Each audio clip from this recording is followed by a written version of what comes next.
All right, everybody, welcome to our Wednesday ongoing coaching meeting. So glad that you're here. We basically rotate through themes related to our 7 ongoing elements. So for each element, we'll spend 4 to 6 weeks covering that. And then we're about done with our 7th one, you guys. We've been in kind of talking about ongoing coaching, which is our 7th element. And in the next series, Susie's going to lead us through multiplying extraordinary prayer. We're just going to start over and do it again. And we'll bring in different voices each time, and we'll learn more as we go. And so we'll just keep cycling through these elements. So basically we'll be here together for 30 minutes or so here at the front, and then we'll break into breakout groups for an hour for accountability with a +1 coach that can, and some peers that can help you as you have questions along the way. But one thing Britt and I were talking about as we were planning this is about bringing in some guests to talk to us about coaching that have some experience coaching. And so I want to introduce you guys to Tyler Dipprey. He's on here. Some of you already know him. Some of you may have been through a training with him. He's one of our main trainers at Experience Life. He's been on our staff for years. He came on at our downtown campus, which was like our first satellite campus, as a kind of like an executive pastor of a downtown campus. We called it a campus administrator. And then he was in different positions on our church staff over the years. And then he became the executive pastor over all of our campuses. So some of you may know in our story, we had 10 different campuses, and Tyler was over all of our campuses. And now he's still part of eLife as one of our DMM coaches and church planners, leads a church in Lubbock. He also on the side owns a coaching company. So Tyler, we're expecting a lot today because we got like an actual like certified coach with us. Okay. So he owns a coaching company called Tyler Dipprey Performance Coaching. He's done some coaching, I know, in Lubbock for some CPA firms and Chick-fil-A, and he's trained in strength finders and some of those personality tests. And he runs another coaching group just like this one. So when people come through our training, we have lots of people coming through our training. At the end, as you guys know, we offer for them to join one of our coaching groups. And really the way they pick is just based on the time they can come. So if they can come Wednesdays at 2, they'll come to this one. If they can come on, Fridays for Tyler's, or there's different days and times, we have different groups. So Tyler leads one of those groups. And I have asked him to just come and share some today. I'm going to ask him some questions and then let you guys ask him some questions, but just share some about his time and coaching his coaching group and what he's learned about the importance of ongoing coaching as he's been on this journey with me at eLife since the beginning. So Tyler, if you question anything in the book, just open it up and ask Tyler, is that true? Because he would have been there and he can tell you, like, did y'all have a leadership team meeting? Did he really write on a whiteboard? Like, Tyler could tell you if that happened because he was in the room. Okay, so this is Tyler. Tyler, thanks for joining us, brother. We're glad to have you today. Absolutely. Now they're all going to think their expectations are high, and then they're going to hear me and talk about coaching. Do y'all hear a delay? Tyler, I think you're really delayed. We're having trouble hearing you. Did we lose him? I saw his window there for a minute. I think he dropped off, Chris. Oh, here he's back. I think he might be back. Okay. I don't know what happened there. Is it better? I think it's better now. Yeah. I can also get on my phone if it's okay. Really, let's try this. I think it's better. Can you hear me okay? Yeah, I was hearing delays with you too, so okay. I don't know what happened there. Okay. Anyway. Well, hey, Tyler, I wanted to start off by having you just tell this group kind of more about your coaching group, the one that you lead, kind of who you're coaching and what they've been seeing. I know some of them may be excited about some of what you've seen overseas recently, but tell them when you have a coaching group, what the makeup of your group looks like and kind of what you guys are seeing. Yeah, so my coaching group has a lot of international flavor. I think we have 8 or 9 people from the UK. Probably the person that has seen the most group start and trainings get started is in Sri Lanka. We're really seeing God do, I don't know, what I'm hoping is maybe the beginning parts of a movement there in Sri Lanka. So we're seeing, I think I coached 4 people in Sri Lanka. And then from there, we have probably about, I think, 4 people on the East Coast that are doing it, some in traditional churches, some just by themselves. and then scattering throughout the Midwest and West. We don't have a ton of people on the West Coast because it's a little early. It's 10:30 a.m. and so that's like 8:30 a.m. on the West Coast. So a lot of times they're just rolling out of bed there. So anyways, that's kind of a makeup of our group. And we've seen some really cool things. Like I said, in Sri Lanka in particular, one of the guys shared with Chris, I don't know if he shared with this, but I'm just sharing it with everybody. He came to me a few weeks ago, and the number he threw out, I just thought it was getting lost in translation. I was like, oh, no, he may not be understanding what we're doing, whatever. Because he told me that since last September, he's had 3,500 people trained. And I was like, what? What are you talking about? Like, that's, I don't even know how that's possible. And so then we started walking through it. And yeah, it's not just him who is training now. It's people that he has trained are now turning around others. And question was, well, are they actually doing anything with the training?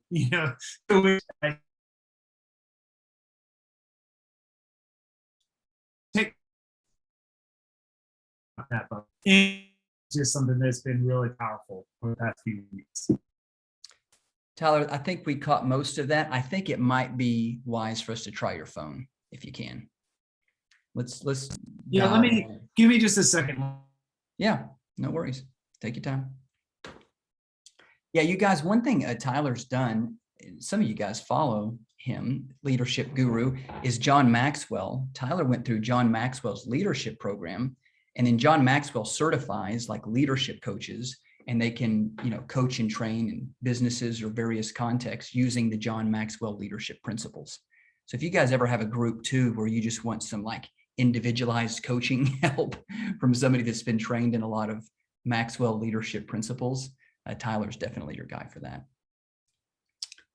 Okay, I think he's coming back here. Bear with us here. Okay. All right. Can you hear me, Chris? Tyler, that's a lot clearer. Okay. But hey, I think we caught most of what you said. So weird. I was literally on an 1.5-hour Zoom call 10 minutes ago, and I've had no problems with my Wi-Fi, but of course, anyways, no, not y'all's fault. Sorry, guys. No, you're great. Hey, did you finish all you were wanting to say there? You were talking about Sri Lanka. Totally. Yeah. I don't know what y'all heard, but yes, whatever the Lord wanted y'all to hear, he let you hear. The last thing I heard, Tyler, is you were saying that you're not sure if he was training, and then you said he was having people who were trained underneath him were training, and then it cut out for me. It was right after that. So basically, it's not only is he having people that he's trained, now they're turning around and training others. And I asked him if he was seeing any groups get started from that. And we're also seeing lots of groups get started, which you would expect as you're training people to go out into the harvest, that you would see several groups getting started. And we're seeing that as well. So not a movement yet, but exciting things for sure. Tyler, so what does that say about just, not you training a lot of people, but not being sure, from the beginning, who's going to bear fruit and where the fruit is going to be born? What does that tell us about just training a lot of people and watching for where God's working? Yeah, you never know. You don't know who's going to be that person. And in fact, in this Sri Lanka story, the guy that I'm talking about, that's the main catalyst. There's several others now that are working as well, but the guy that's been in my coaching group the longest, his name's Saranga. He wasn't even the original guy that we trained. It was another guy that then trained him and then got him into one of our trainings, and it's kind of snowballed. So you just never know. And I would also say with that, because you don't know, I found it pointless to guess. It just doesn't make any sense to guess who's going to be your faithful person and who's not. Instead, coach them all, coach them, and then see who's faithful. Because you eventually have to have some filters. But really, I think that it's more helpful if those filters are about faithfulness rather than guessing who you think has more potential or other things.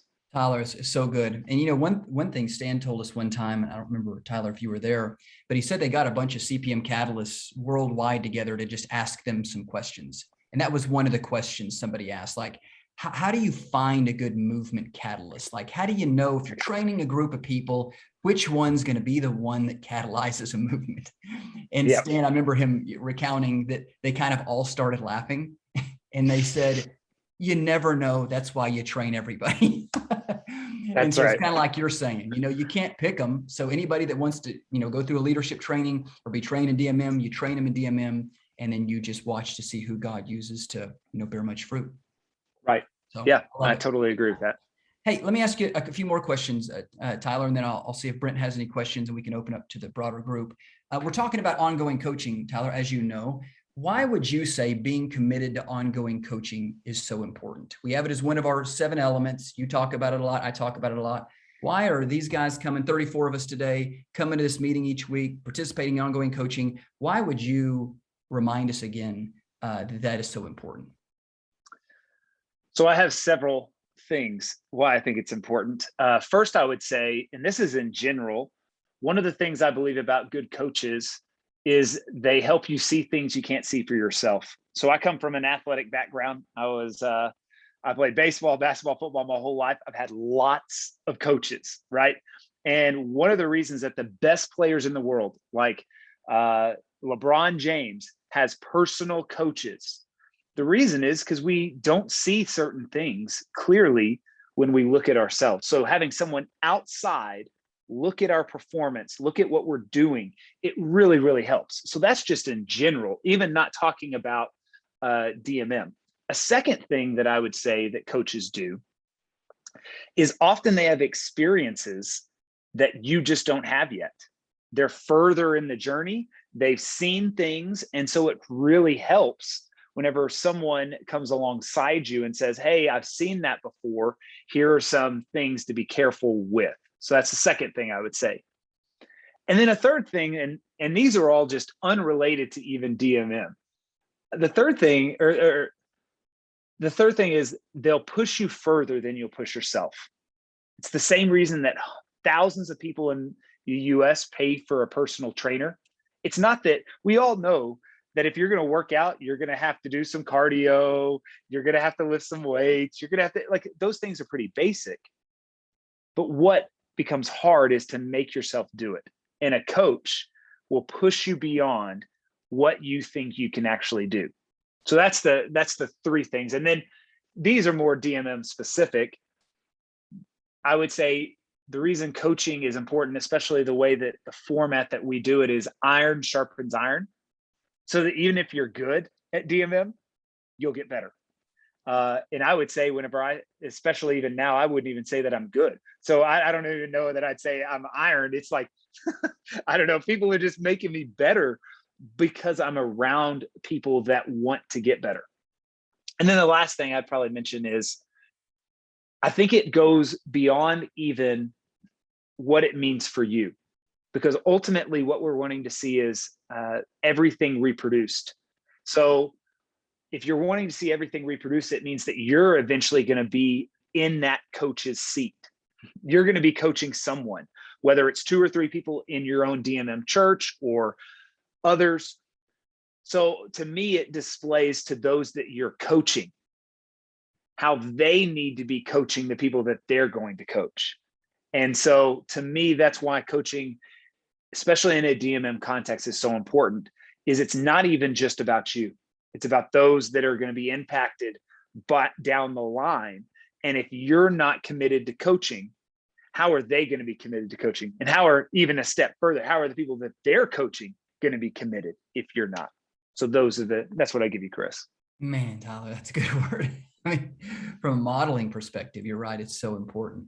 So the folks on this call, Tyler, as you know, many of them are catalytic leaders. They have a vision for a city or a whole area. They're training people. They'll be coaching people too. You've been coaching others, like this group you've been talking about for a while. What are some lessons you've learned over the time you've been really a DMM coach that have helped you become a more effective coach? Because all of us are going to want to be effective coaches of the people that we're training that want ongoing coaching. Do you have any practical lessons you've learned as a DMM coach that might help this group? So the first thing I would say is, this is a hard one for me. Keep your mouth shut. Don't talk. Talk as little as possible. So the less you talk and give answers, the better. And I think for me, some personalities, that's harder than others. I for sure, this is a struggle I have often. Another thing I think with that is giving real life examples as much as possible. I think theory is a poor substitute for the real world. That we can talk about all these great ideas, but it's really more helpful, I've found, whenever I've been coaching my group, to tell them what happened last Tuesday than to pontificate about how we should be going out among the lost. It's just real world examples hold much more weight, even if they're not perfect. Because what you find is something that is not perfect, but is actually real, is more helpful. I also think one of the mistakes I made early is just, you've got to have patience with people. Chris would tell you, I don't know that this is, if there was like the fruit of the spirit, right? Love, joy, peace, patience. God needs to grow that in me, because I have very little patience. And when I think I'm going slow, I'm not. And you just don't understand the pressure and the things that people are dealing with, especially whenever they're processing DMM. Just because your action step, like you don't think their action step is very good or very bold, it doesn't mean that it's not what God is asking them to do. So like having patience for people, because, and this is where I have to remind myself, I had people that were patient with me. Chris was patient with me. Stan Parks was incredibly patient with us as we were walking through, and we still have people that are patient with us. And so having patience and grace with people, I think, is just a quality of Jesus that we could have more in our world. One thing that, Chris, and this is, as you asked that question, these are just things that I've learned. When I first started coaching, I didn't have a lot of structure in my coaching meeting. I was just trying to figure out what everybody needed. I have figured out having some type of structure for this meeting, it really helps. It helps give clear direction. And more importantly, again, with replication, it helps people pass on what they're learning. Because if you don't have some kind of structure to give someone, then they're just kind of lost in, well, what do I do whenever I pass it on? So we use the same format that y'all use. So we have someone come in, share some kind of topic for 30, 45 minutes. And then we break up into smaller groups where we talk about implementation, we talk about obedience and things like that. I have seen that be incredibly impactful since we've implemented it. And so I would highly encourage having some type of structure. I'm not saying that our structure is biblical or it's the only way that you can do it. I'm not saying any of that. I'm just saying having some kind of structure really, really matters. And then here's the last thing that I would say. Just being available to people that you coach and not just on a scheduled coaching call. Now, that doesn't mean that you have to be there in person. Obviously, a lot of the people in my coaching group, I've never met face to face, but we're in a WhatsApp text message thread together. So I'm exchanging those messages all the time. I'm on emails, Zoom calls. If they have a question, I'm getting on beyond just the scheduled times. Those things are really important, especially when they're in their first 2 to 4 years of their DMM journey. You need to have availability. And so those would be the things, Chris, that I would suggest. Tyler, so helpful. Thank you. So I have 2 more questions, then I'm going to turn it over to Brent and then anybody else that has questions in the time that we have left. So we talked about coaching. So advice you're giving us from the perspective of a coach. Now, even in the sense of being coached, I want to ask just what are some of the biggest challenges the folks in your coaching group have faced? Because it'd probably be similar to some of the folks in this group. Mm-hmm. And how are you guys addressing those? What are some challenges your group is facing as they're implementing DMM? And how are you guys addressing those in your coaching group? I think that might help some of the folks on this call that might face similar challenges. Sure. I think the first one that we've seen, and I think we saw this throughout all of our trainings, and is one of the reasons we made some changes to our trainings, is just the first practical hurdle that people have is finding a team. And what we found is whenever people would go through a training, they would need to find a team immediately, because it was absolutely demoralizing to pursue DMM and just be by yourself. So it's one of the reasons that we changed how we even let people in training. Now in our trainings, to be a part of our training, we ask you to recruit at least 2 other people to be a part of that training with you. The whole reason for that is so that from day one, you have somewhat of a team and you can hit the ground running, rather than spending a year looking for a team. So that would be the first one. Another thing, and I think this would be probably true of your group, I think just another big challenge we have is persistence. It's tough, and it's not moving as fast as you would want it to move. We just all need a ton of resolve to pursue a movement. There's a great Foo Fighters song that I tell my group and I play all the time. It's just called Resolve. If you want to, now it's not exactly talking about DMM, okay? So it's not perfect, but I love the idea that, like, there's a line that says, a little bit of resolve is what I need now. And I think that's what we need. We're resolving to do this. We're not changing, even if it's hard and tough, and we need to encourage each other. So those are 2 big ones, Chris, that I would say that are general. The 2 that are specific to our group, that I would say the most consistent challenge that we seem to have is getting discovery groups started and sustained. And I think when you do with that problem, you have to evaluate a few things. First off, you have to evaluate, how is your prayer life, both personal and your multiplying efforts. So first thing, if you're not seeing discovery groups start, you have to evaluate those 2 things, your prayer life. Second thing is, how much personal time are you spending with Jesus each day? I think this is something that we assume, but I think, at least for me, this is something that can be etched out, like not just in prayer, but in scripture, really spending time with Jesus, making sure that he's filling you.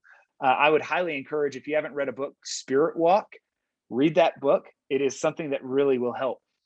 Third thing that I think you have to evaluate after that, after evaluating how much time are you spending with Jesus, how much time in prayer, is how much time are you going out among the lost?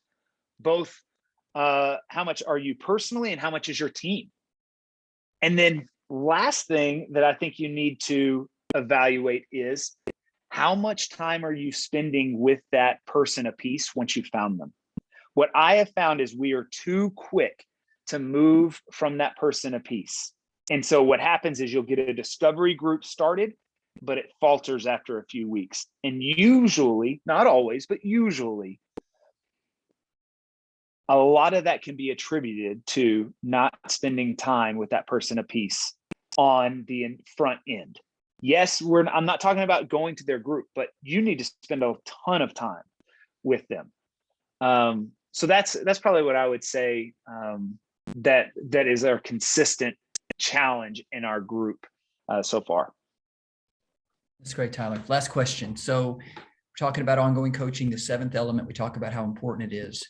Any other advice you would give this particular coaching group just related to ongoing coaching? It can be any aspect of it, but just as you think about ongoing coaching, and if you were talking to somebody about, just best advice for ongoing coaching in terms of your commitment to it, in terms of how you do it, however you want to answer that, what's your best advice for this coaching group related to that 7th element of ongoing coaching? I would say it doesn't happen naturally. And what I mean by that is you need to have some focus with it. Do it intentionally, because yes, you can provide some coaching, just kind of walking along the journey. That's what we do, even for my own DMM church. But even within that, I have a structured time before, at the start of every DMM house, my house church, where I review our metrics and I cast vision. And that's about 15 minutes, and that's every week. If you don't do it, you just won't do it. If you don't have it structured, you won't do it regular enough for it to make a big difference. And then I would say the second part of that goes with it is do it more often than you think it needs to be done, because it's not what you think is sufficient. It's what the people you're coaching need. That's the biggest thing about a coach, is it's not what you think needs to happen. It's what the people you're coaching need. They're the ones that should dictate what happens. Tyler, that's so helpful. Thank you, brother. Hey, Brent, any questions you thought of as we were thinking about this session? And then after that, we'll open it up to any others. Yeah, Tyler, thanks for joining us. This has been really good. Hey, you mentioned the importance of grace and patience. I'm just curious, when do you dust your feet off with the people you're coaching? I would say that's based around obedience. And more often than not, a coach, in my experience, is usually not the one that walks away. It's usually the person being coached, because they're uncomfortable. So what I would say is everything should be obedience based.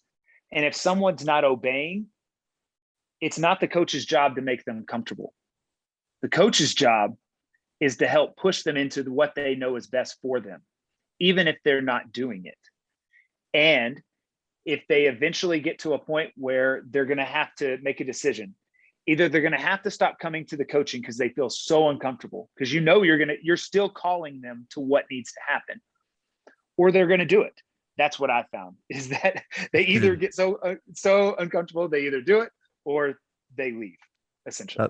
That's awesome. Second question, I just got one more.